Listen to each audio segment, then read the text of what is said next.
ذرا جنگ احد کا منظر دیکھو میرے بھائی. جنگ احد میں چند مسلمانوں کی غلطی سے جیتی ہوئی جنگ ہار گئے مسلمان اور سارا پاسا پلٹ گیا. اللہ کے پیارے نبی زخمی ہو گئے. اصل میں بار بار یہ جو ہے نا بھائی اس کی وجہ سے دباؤ کی وجہ جھک جاتا ہے. اس کا کیا ہے تو اس کو بار بار پڑھ رہے ہیں. جنگ کا پاسا پلٹ گیا اور جیتی ہوئی جنگ مسلمان ہار گئے. بڑے غور سے سننا میرے بھائی. جنگ مسلمان ہار گئے, اللہ کے نبی زخمی ہوئے, آپ کا چہرہ لہو لہان ہو گیا اور 70 صحابہ کرام بھی شہید ہو گئے. یہ سب کچھ کب ہوا؟ جنگ احد کے اندر, غزوہ احد کے اندر. نبی موجود ہیں اور اس دنیا کے سب سے بہترین لوگ یعنی مسلمان صحابہ کرام موجود ہیں. اس کے باوجود صحابہ کرام کے رہتے ہوئے اور نبی کے رہتے ہوئے یہ جنگ مسلمان ہار گئے. آج ہمیں اور آپ کو کیا لگتا ہے؟ ارے بھائی ایسا کیسے ہو سکتا ہے؟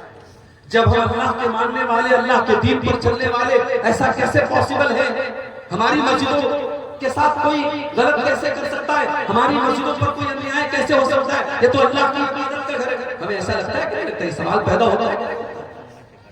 اب ذرا سوچو میرے بھائی, ہم تو بڑے گنے پڑے مسلمان ہیں, ہم لوگ تو بڑے گنہگار مسلمان ہیں, سر سے پیر تک گناہوں میں لپٹ ہیں.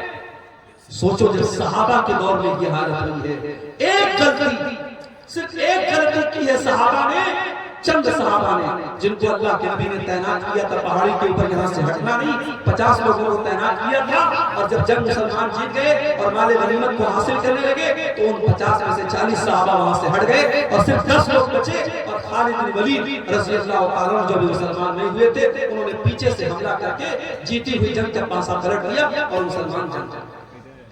ایک غلطی کی وجہ سے مسلمان یہ جنگ ہار گئے. اس کے بعد جب مسلمان مدینہ آئے, پتا چلا کہ مشرکین مکہ بہت بڑا لشکر لے کر کے دوبارہ حملہ کرنے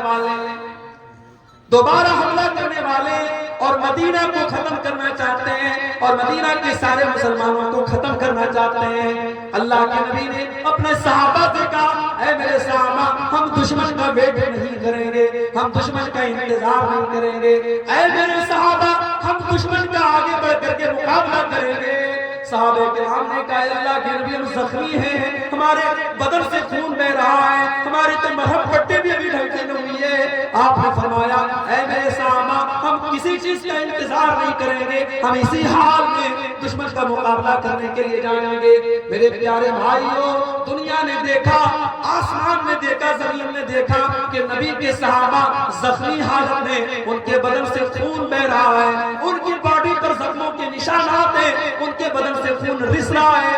اسی حالت میں مدینہ سے عمر اسد نام کے مقام تک جاتے ہیں اور دشمن کا مقابلہ کرنے کے لیے مدینہ سے چل کے جاتے ہیں. دشمنوں کو پتا چلا کہ مسلمان پھر سے آئے ہیں, دشمن کی ہمت نہ بڑھی اور دشمن واپس چلا گیا. قرآن کریم میں اللہ اس کا تذکرہ کرتے ہوئے فرماتا ہے, للذین احسنوا من بعد ما اصابهم القرح. اے میرے نبی, آپ کے صحابہ تو اتنے بڑے ایمان والے ہیں کہ زخمی ہونے کے باوجود اور بدن سے خون بہنے کے باوجود اللہ کا حکم آیا تو وہ لڑنے کے لیے تیار ہو گئے. یہ تھے نبی کے صحابہ. وہ نبی کے لیے, اللہ کے دین کے لیے, اپنے نبی کے دفاع کے لیے, اپنے دین کے ڈیفنس کے لیے ہر وقت تیار رہتے تھے میرے بھائی.